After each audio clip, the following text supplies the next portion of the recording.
नमस्कार दोस्तों, कैसे हो आप सब। दोस्तों, आज की वीडियो में मैं आपको दीपक की महत्ता के बारे में बताऊंगा। मैं आपको बताऊंगा कि शास्त्रों में दीपक के बारे में क्या बताया गया है, हमें किस तरह का दीपक जलाना चाहिए, कौन से इष्ट के लिए कौन सा दीपक जलाना चाहिए और कौन सी दिशा में जलाना चाहिए। इन सब विषयों की जानकारी आपको दूंगा। और अगर दीपक की बाती जो है वो पूरी जल जाती है, आधी अधूरी रह जाती है या फिर उसमें पुष्प बनते हैं, तो हमें क्या करना चाहिए और इसका नकारात्मक प्रभाव होता है या सकारात्मक प्रभाव होता है, इसके बारे में इस वीडियो में मैं डिटेल में बताऊंगा। दोस्तों, इससे पहले कि मैं विषय के ऊपर आऊं, मेरा आप सबसे आग्रह है, जो भी मेरे इस YouTube चैनल सच्चे भगत पर पहली बार आया है और मेरी वीडियो को पहली बार देख रहा है, वो मेरी वीडियो को एक लाइक कर दे, चैनल को सब्सक्राइब कर दे और बेल आइकन को प्रेस कर दे, ताकि आगे जो मेरी वीडियोस आने वाली हैं उनका नोटिफिकेशन उन तक पहुंचता रहे।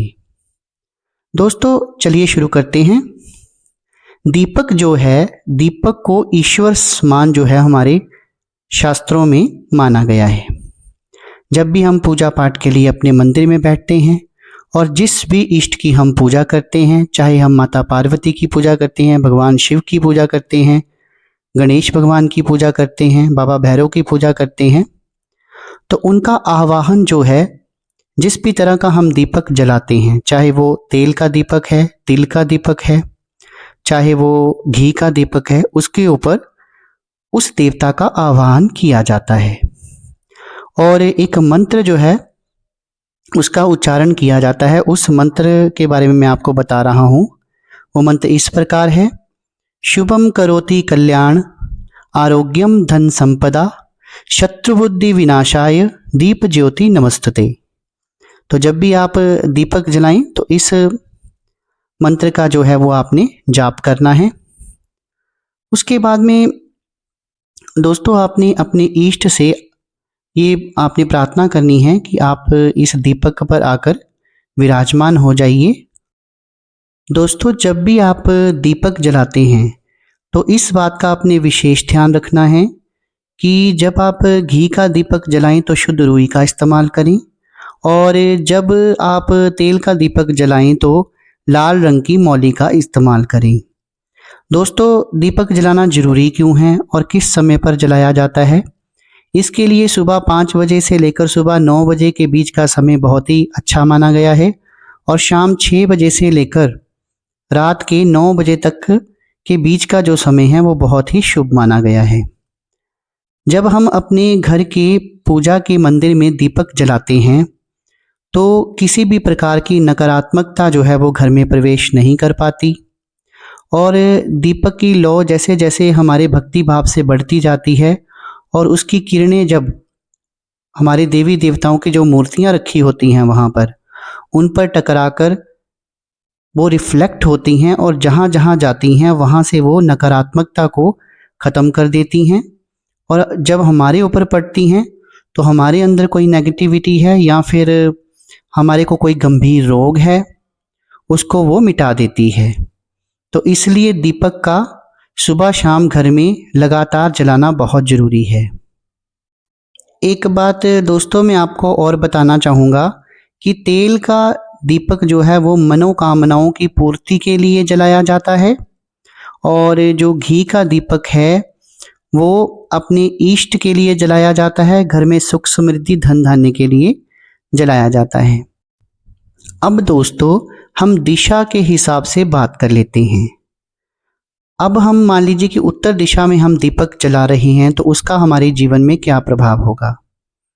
उससे हमारे घर में धन धान्य की कभी कमी नहीं आएगी और अगर वो लौ कम होती है या दीपक बार बार बुझता है तो हमारे घर में धन की हानि हो सकती है, हमारे बिजनेस में हमको काफ़ी बड़ा नुकसान हो सकता है। दक्षिण दिशा में कभी भी दीपक जो है वो नहीं जलाया जाता। अगर हम ऐसा करते हैं तो घर में किसी की मृत्यु हो सकती है, किसी को गंभीर रोग हो सकता है। अगर हम पूर्व की ओर दीपक जलाते हैं तो इससे हमको आरोग्य की प्राप्ति होती है। पूरे घर में अगर किसी को गंभीर रोग है तो वो दूर होता है लेकिन अगर बाती जो है वो आधी अधूरी जलती है या फिर बार बार बुझ जाती है तो किसी को गंभीर रोग जो है वो भी हो सकता है। और बात करें हम अब पश्चिम दिशा की। पश्चिम दिशा में अगर आप दीपक जलाते हैं और आपके घर में किसी को कोई मानसिक रोग है या किसी को मानसिक परेशानी होती है तो वो मानसिक परेशानी जो है वो दूर हो जाती है। तो आपको जो भी समस्या हो उस हिसाब से आप दीपक जो है वो जला सकते हैं। अब मैं कुछ विशेष प्रकार के दीपक आपको बताऊंगा। कई लोग आटे का दीपक जलाते हैं। तो आटे का दीपक जो है वो जब आप कोई साधना सिद्धि कर रहे हैं तो उसमें अगर आप आटे का दीपक जलाते हैं तो वो आपको बहुत जल्दी जो है फलीभूत होती है। और अगर आपके घर में आर्थिक तंगी है मान लीजिए, तो आर्थिक तंगी के लिए आपको क्या करना चाहिए, आपको घी का दीपक जलाना चाहिए।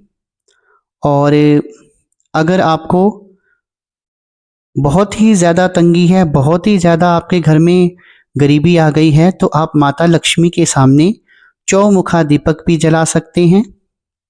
और ये दीपक जो है वो उत्तर दिशा में जलाएं, क्योंकि उत्तर दिशा जो है वो भगवान कुबेर की है और माता लक्ष्मी की है। तो माता लक्ष्मी की फोटो रखकर आप उसके सामने चौमुखा दीपक जो है वो जला सकते हैं।